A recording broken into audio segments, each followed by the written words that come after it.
Assalamualaikum warahmatullahi wabarakatuh. Berjumpa lagi dengan saya, Pak Handoko, di dalam kanal YouTube ini. Bagi teman-teman yang baru pertama kali berkunjung di kanal YouTube ini, maka saya sarankan untuk klik tombol subscribe dan nyalakan lonceng notifikasinya ya, agar kalian tidak ketinggalan berbagai macam update video pembelajaran sosiologi dan pembahasan soal-soal sosiologi.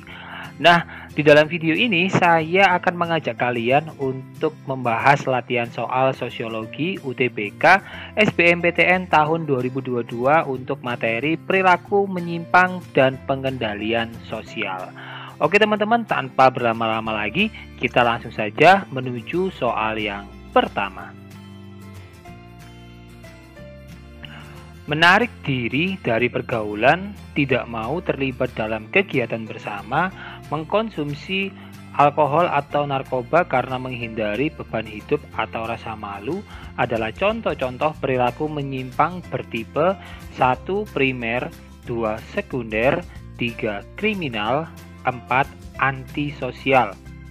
Untuk soal nomor 1, jawaban yang paling tepat menurut Pak Handoko adalah opsi yang C. Jadi untuk pilihan 2 dan 4 itu yang paling benar gitu ya. Jadi kenapa menarik diri dari pergaulan, tidak mau terlibat dalam kegiatan bersama itu merupakan perilaku menyimpang tipe antisosial. Kemudian yang kedua yaitu mengkonsumsi alkohol dan menggunakan narkoba merupakan perilaku menyimpang sekunder. Jadi jawaban yang paling tepat untuk soal nomor 1 ini adalah opsi yang C. Kita lanjut ke soal nomor 2.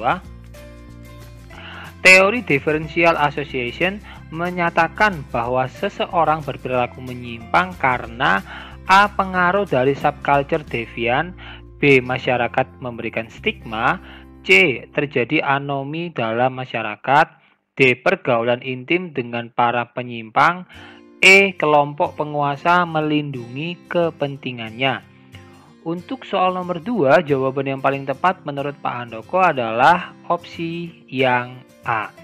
Jadi menurut teori differential association, perilaku menyimpang bersumber dari pergaulan dengan sekelompok orang yang telah menyimpang.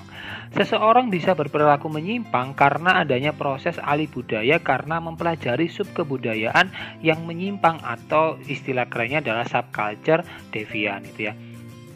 Jadi jawaban yang tepat untuk soal nomor 2 ini adalah opsi yang A. Kita lanjut ke soal nomor 3.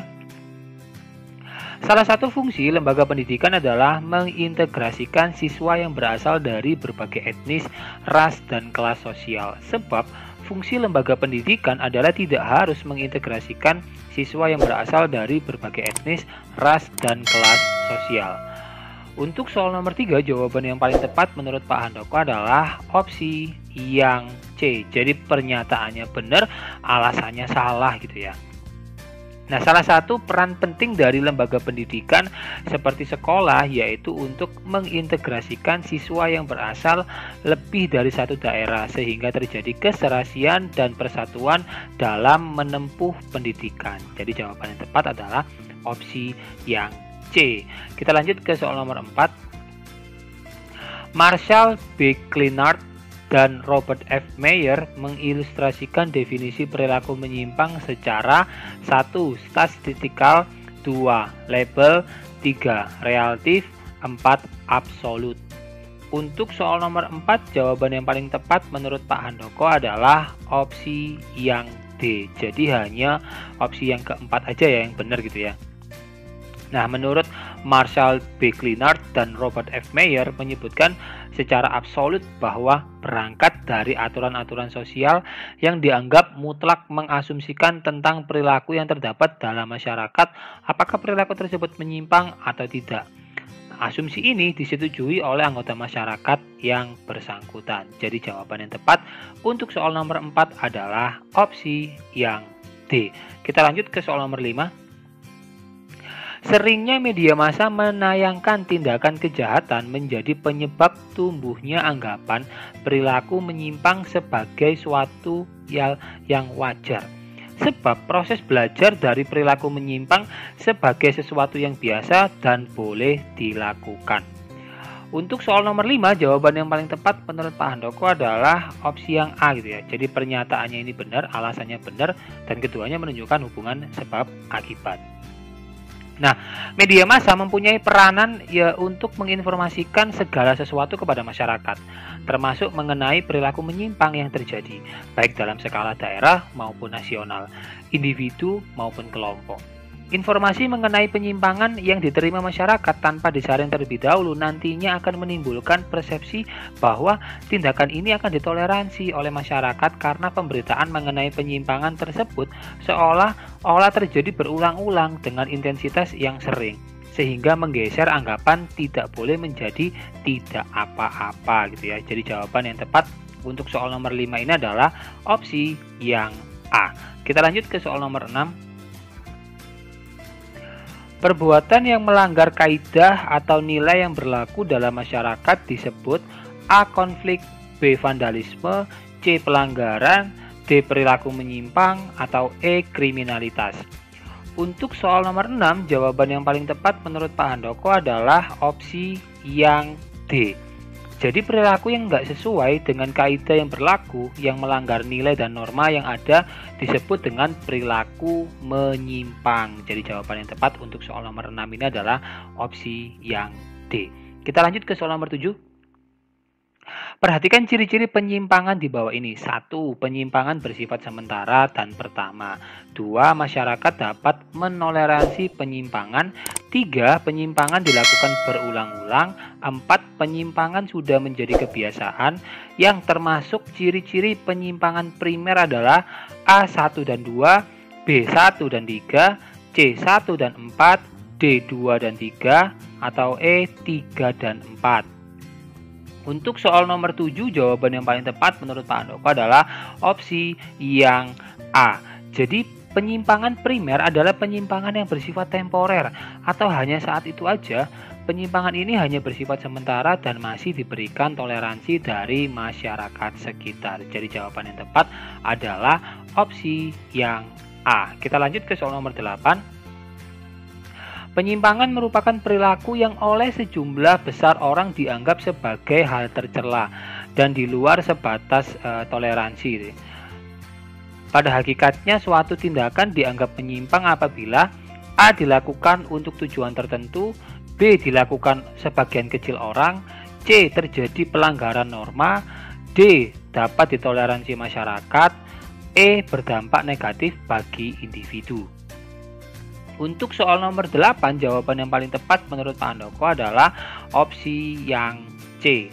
Jadi, pada dasarnya penyimpangan merupakan tindakan yang melanggar kaidah, nilai, atau norma yang berlaku, yang dapat menimbulkan dampak tidak baik bagi diri sendiri maupun untuk orang lain.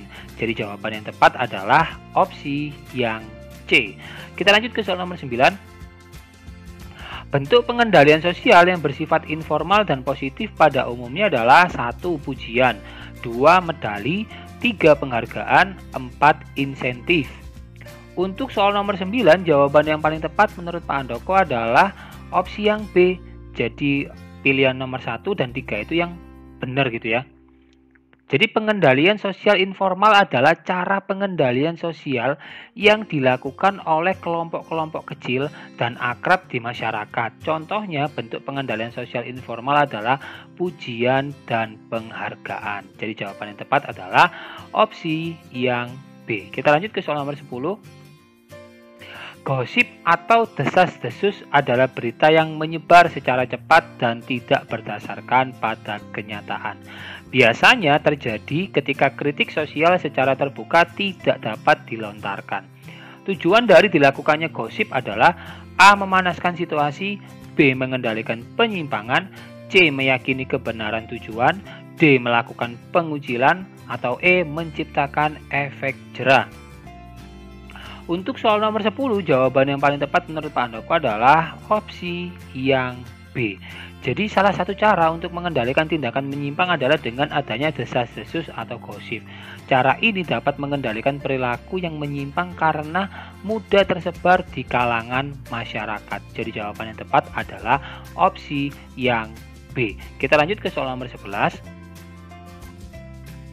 Berita mengenai salah satu bupati ditangkap tangan oleh Komisi Anti Rasuah memberikan gambaran kepada masyarakat bahwa ada pejabat publik yang masih menyalahgunakan jabatannya demi kepentingan pribadi masyarakat, pada akhirnya bisa menilai mana pejabat publik yang jujur dan yang nggak jujur. Sikap masyarakat tersebut dalam konsep penyimpangan sosial berfungsi untuk A. Mendorong perubahan sosial kemasyarakatan, B. Menegaskan nilai kultural dan norma sosial, C. Menyatukan dan menyadarkan individu, D. Mengklarifikasi batasan moral masyarakat, E. Memisahkan individu dengan kelompoknya. Untuk soal nomor 11, jawaban yang paling tepat menurut Pak Handoko adalah opsi yang B. Jadi sesuai dengan ilustrasi pada soal, konsep penyimpangan sosial berfungsi untuk menegaskan nilai kultural dan norma sosial di masyarakat. Jadi jawaban yang tepat adalah opsi yang B. Kita lanjut ke soal nomor 12. Perhatikan pernyataan berikut. 1. Pemerintahan bersifat otoriter. 2. Masyarakat mematuhi norma secara sadar. 3. Pelanggaran dapat ditindak dengan tegas. 4. Ancaman sanksi dari pemerintah tidak jelas. Pernyataan di atas yang merupakan tujuan pengendalian sosial adalah A. 1 dan 2, B. 2 dan 4, C. 1 dan 3, D. 3 dan 4, E. 2 dan 3. Untuk soal nomor 12, jawaban yang paling tepat menurut Pak Handoko adalah opsi yang E. Jadi tujuan pengendalian sosial diantaranya adalah masyarakat mematuhi norma dan nilai sosial secara sadar, sehingga pelanggaran dapat ditindak dengan tegas. Jadi jawaban yang tepat adalah opsi yang E, 2 dan 3. Oke, kita lanjut ke soal nomor 13. Menurut Surjono Sukanto, fungsi lembaga sosial bagi masyarakat adalah sebagai 1. Pedoman perilaku masyarakat, 2. Penjaga keutuhan masyarakat, 3. Pegangan untuk kontrol sosial, 4. Aturan hukum masyarakat. Untuk soal nomor 13, jawaban yang paling tepat menurut Pak Handoko adalah opsi yang B. Jadi pilihan 1 dan 3 itu yang paling benar gitu ya.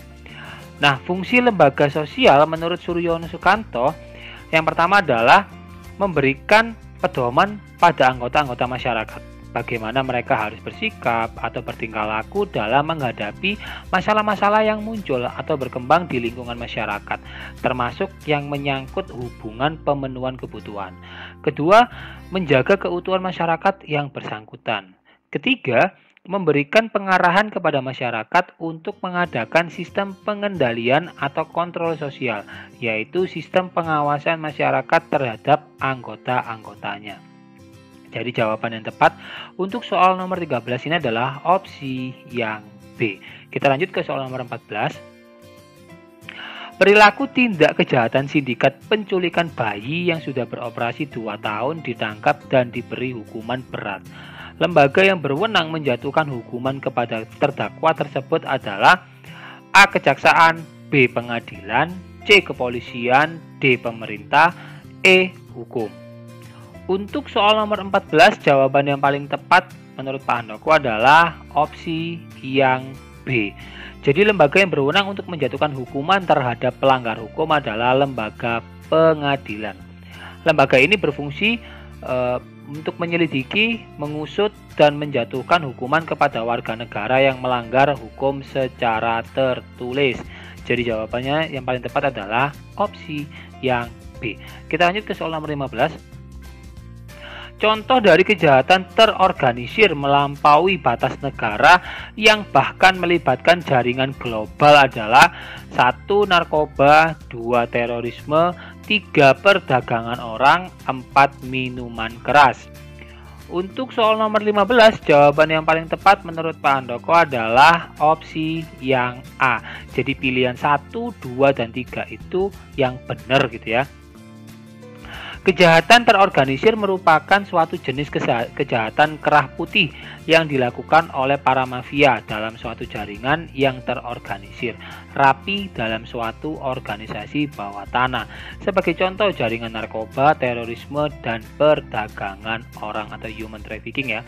Jadi jawaban yang tepat untuk soal nomor 15 ini adalah opsi yang A. Wah, tidak terasa kita sudah berada di penghujung video pembelajaran ini teman-teman. Jika kalian ada pertanyaan seputar materi ini, kalian dapat menuliskannya di kolom komentar atau kalian juga bisa menanyakan hal itu kepada saya melalui kontak medsos ini ya. Saya ucapkan terima kasih bagi kalian yang telah menonton video ini hingga akhir. Jika kalian merasa video ini bermanfaat, jangan lupa bagikan video ini kepada teman-teman kalian ya, agar kebermanfaatan itu tidak hanya berhenti di kalian saja. Dan juga jangan lupa untuk klik subscribe dan like video ini. Akhir kata, Assalamualaikum warahmatullahi wabarakatuh. Salam Historia.